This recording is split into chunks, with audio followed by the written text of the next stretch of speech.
It's not necessary to have a lot of money to have happiness. I couldn't agree more. But we feel happy when we do have a lot of money. That's absolutely true. In IELTS speaking, you'll usually encounter some confirmative questions like, do you agree that? Do you disagree with the following belief? So how do we answer these questions? You don't know, do you? But I know.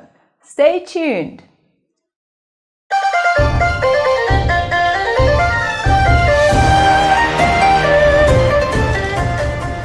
Hello everyone and welcome to today's video session.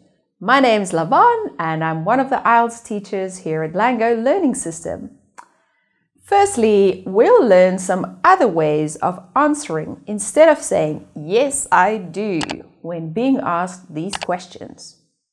When you want to express that you quite agree with a person, you can say, I tend to agree with you, or I'm inclined to agree with you.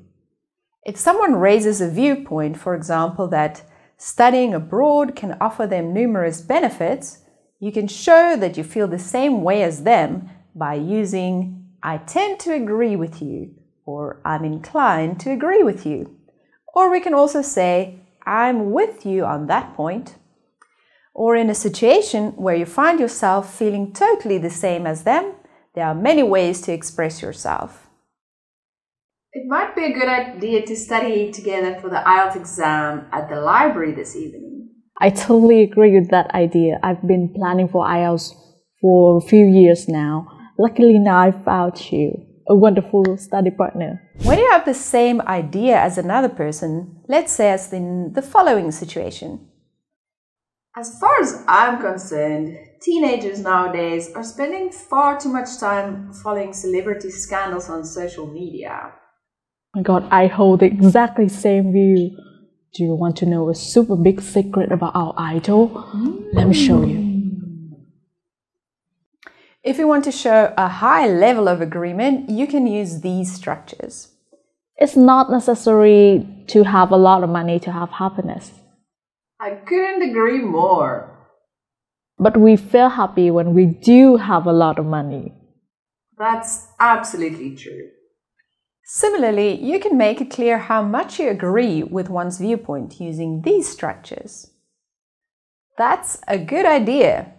I'll go along with that. Absolutely, I agree with your point. That's just what I was thinking. In some informal situations, you can hear some expressions as below.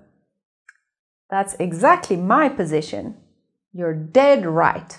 That's spot on. You've hit the nail on the head. That's how I see it too, or that's how I feel too.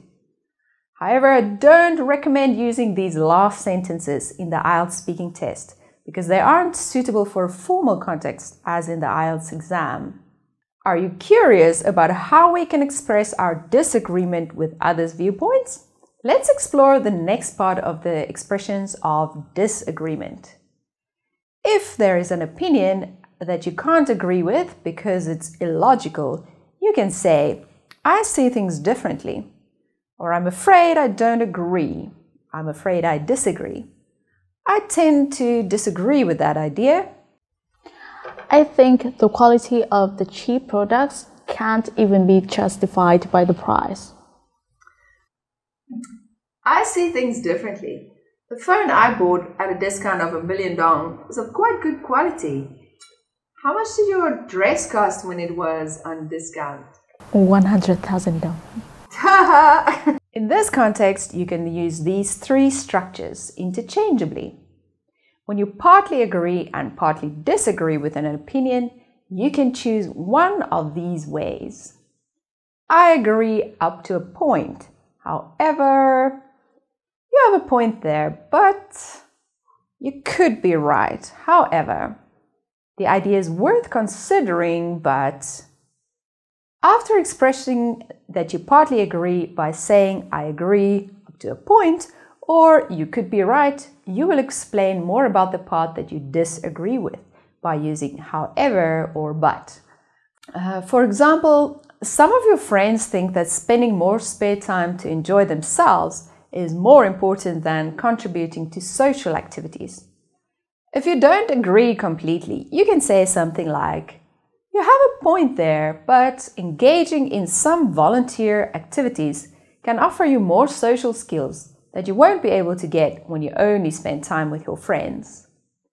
Or in a case where you don't know exactly whether what people say is true or not, you can say, "Well, I'm not sure of that because..."